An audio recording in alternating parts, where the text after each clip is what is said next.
train de rejoindre les copains et je vais en profiter pour parler d'une petite actu. Je vous en prie, allez-y. Les 17 et 18 juin prochains va se tenir à Paris l'Open Swim Stars. Alors ça, c'est un événement de nage en eau libre qui va être ouvert à tous. Et moi, ça me passionne. Pourquoi? Parce qu'en fait, les participants pourront nager dans le canal de l'Ourcq, le bassin de la Villette, c'est-à-dire dans la Seine. C'est bien Exactement. ça. Alors, est-ce qu'on peut nager dans la Seine aujourd'hui et ne pas sortir avec un troisième bras? Eh ben, ça se fait notamment, on attaque la 3e édition puisque ça se fait depuis 2015. Eh oui.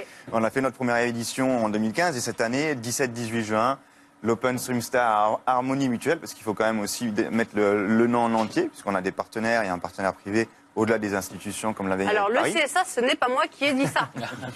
Non, mais c'est le titre officiel. Bien sûr.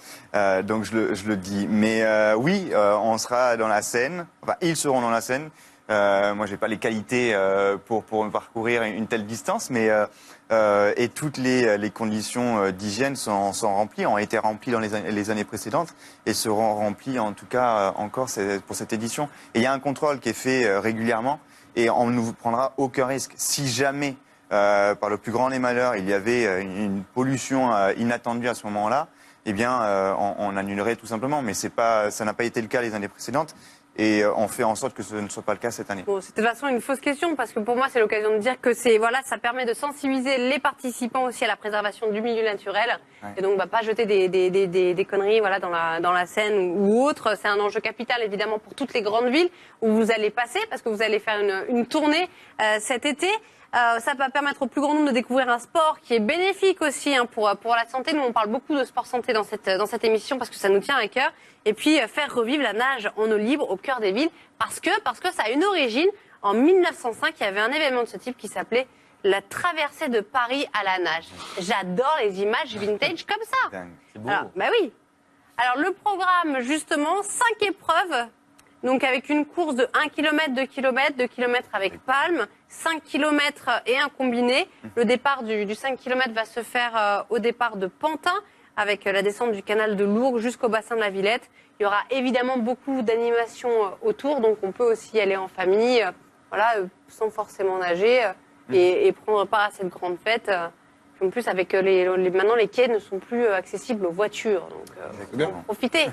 On va faire ça. À défaut de pouvoir rouler. C'est l'occasion de créer un bon moment convivial, toujours autour du sport, autour de la sensibilisation, de la préservation de l'eau.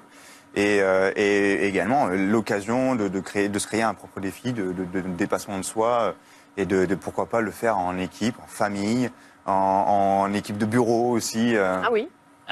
Par exemple. Moi, j'ai piscine. Moi, je vais pas pouvoir. Il a déjà dit en tant que Est-ce que je peux, Vanessa, rajouter quelque chose concernant Fred? Très rapidement. Juste, je voulais dire, parce que j'ai eu l'occasion de vous suivre tout au long de votre carrière, et je ne sais pas si vous auriez percé dans le monde du football, mais je suis sûr que vous auriez fait un très très bon capitaine dans un sport collectif. Parce qu'il y a eu des hauts, il y a eu des bas, et je trouve que vous avez toujours négocié, notamment ces bas. Il y a eu un contrôle positif aussi avec beaucoup de retenue, beaucoup de classe. Et je suis sûr que vous auriez fait un très très bon capitaine. Il y a toujours eu quelque chose de positif qui ressortait chez vous, quelles que soient les performances. Il y a eu l'émergence d'une jeune génération également. Vous avez été bousculé aussi dans votre carrière et vous l'avez parfaitement géré. Je voulais juste le préciser. Voilà. C'est gentil. Bon, un moment de tendresse et d'amour, j'ai envie de dire. Si vous voulez croiser Fred Bousquet, le 17 et 18 juin, Paris, canal de l'Ourcq et bassin de la Villette. Et puis il y a toute une tournée qui est organisée. Donc où est-ce qu'on peut retrouver toutes les dates? Il y a un site internet.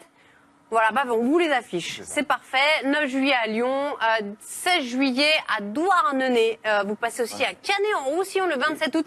Eh oui, Canet, à côté de Perpignan. Port-Barcarès, je connais, c'est chez moi aussi, mais bien sûr. Eh ouais, attendez. Vous aimez les sensations fortes?